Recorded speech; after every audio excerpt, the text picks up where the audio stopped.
Hello everyone, welcome back to my channel. मैं हूं भारती और आज आप लोग के लिए लेकर आई हूं कहानी योर अनफॉर्चुनेट लव का एपिसोड नंबर 22। तो चलिए ज्यादा बातें ना करते हुए हम कहानी के अगले भाग की तरफ बढ़ते हैं।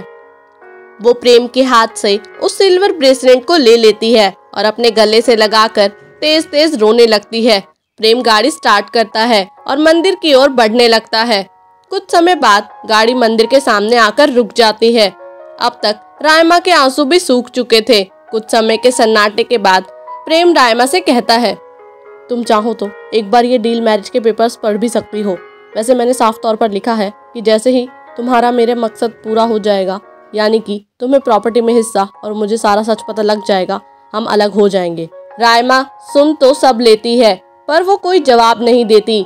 जब रायमा से उसे कोई जवाब नहीं मिलता तो प्रेम उससे पूछता है, तो क्या अब हम अंदर चलें? प्रेम की बात सुनकर रायमा कहती है, रुको 2 मिनट। रायमा अपने बैग को खोलती है और उसमें से वेट वाइप्स निकालकर अपना मुंह साफ करने लगती है। उसके बाद वो अपने बैग से अपना फेस पाउडर और लिपस्टिक निकालने लगती है और अपने बिगड़े हुए मेकअप को ठीक करने लगती है।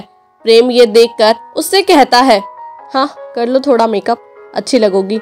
और अगर इतनी उदास चेहरे के साथ मंदिर में जाओगी ना तो पंडित भी सोचेंगे कि कहीं मैं जबरदस्ती तो तुमसे शादी नहीं कर रहा। प्रेम थोड़ा हंस पड़ता है पर रायमा का जवाब सुनकर 2 पल में ही प्रेम की सारी हंसी गायब हो जाती है। रायमा कहती है, कैसी शादी? ये कहकर रायमा प्रेम को देखने लगती है। उसकी आंखों में एटीट्यूड साफ साफ नजर आ रहा था। प्रेम रायमा की बातों को नहीं समझ पाता और कहता है, मतलब क्या है तुम्हारा? रायमा एक हल्की हंसी के साथ कहती है, मैंने तुम्हारे डील मैरिज के प्रपोजल के लिए हाँ नहीं बोला था। प्रेम रायमा को हैरानी से देखता है और कहता है, तो और क्या चाहती हो तुम? देखो जब तक तुम मेरे साथ रिश्ता नहीं रखोगी तब तक कोई चांस नहीं है शेयर तुम्हारे नाम होने के। रायमा प्रेम की बात सुनकर उसे जवाब देते हुए कहती है, सिंपल है, शादी करने की कोई जरूरत नहीं है। हम तुम्हारे घर जाएंगे, अपने गलों में फूलों की माला पहनकर, मैं सिंदूर और मंगलसूत्र पहन लूंगी और हम तुम्हारे घर वालों को ये कह देंगे कि हमने शादी कर ली है। प्रेम रायमा को देखकर कहता है, तुम्हें शेयर जब भी मिल पाएंगे जब मेरे पापा की डेथ होगी। तो क्या इतने सालों तक तुम बिना शादी करे मेरे साथ रहने वाली हो? ये सुनकर हंसते हुए रायमा कहती है, मौत, तुम्हें क्या लगता है मैं तुम्हारे पापा के मरने का इंतजार करूंगी?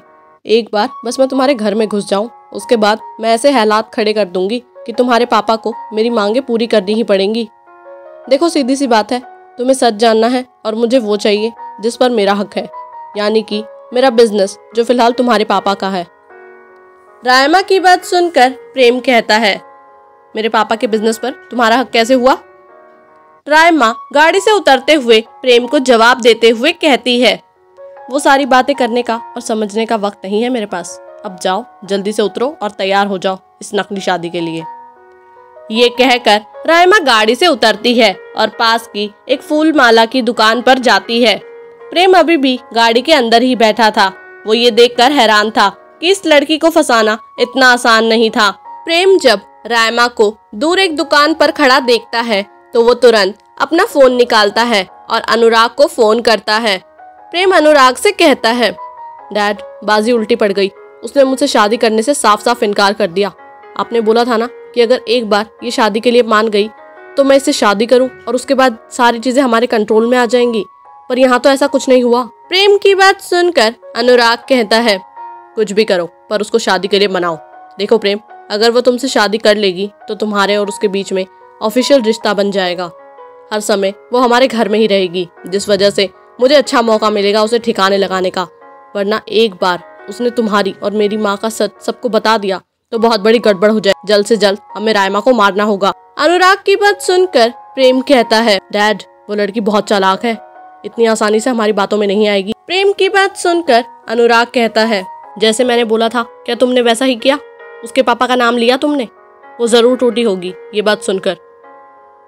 अनुराग की बात सुनकर प्रेम जवाब देता है और कहता है, हाँ मैंने करी थी उससे बात और कुछ समय के लिए इमोशनल भी हो गई थी, पर फिर उसने खुद को समझा लिया। प्रेम की बात सुनकर अनुराग आगे कहता है, तो फिर अब क्या करने को कह रही है वो तुम्हें? अनुराग की बात सुनकर प्रेम उसे जवाब देते हुए कहता है, वो कह रही है कि मैं उससे सच में शादी ना करूं बल्कि झूठ बोल दूं कि मैंने उससे शादी कर ली है। प्रेम की बात सुनकर अनुराग जवाब देता है, ठीक है, बिना शादी के ही उसे तुम घर ले आओ।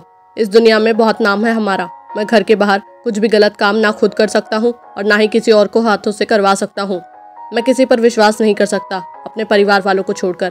प्रेम, मैं तुम्हें सब बता चुका हूँ, सारी सच्चाई, और अब हमारे घर की इज्जत तुम्हारे हाथों में है। अनुराग की बात सुनकर प्रेम कहता है, यस डैड, डोंट वरी, मैं हमारे घर की इज्जत को कुछ नहीं होने दूंगा।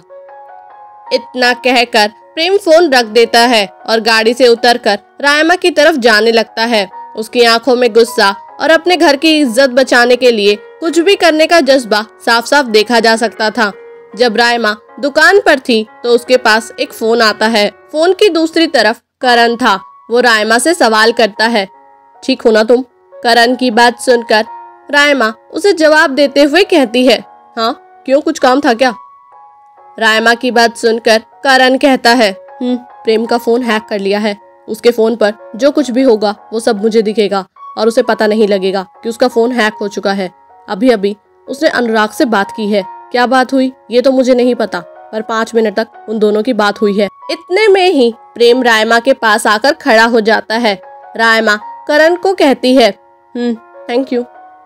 ये कहकर वो फोन रख देती है। वो प्रेम की तरफ देखकर हल्का मुस्कुरा देती है और प्रेम भी बदले में उसको एक हल्की मुस्कुराहट देता है।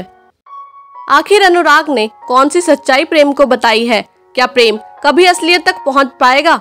क्या प्रेम अनुराग का साथ देकर रायमा को मरवा देगा? क्या रायमा प्रेम की असलियत जान पाएगी? क्या होने वाला है इस कहानी में, जानने के लिए सुनते रहिए कहानी your unfortunate love. Thank you.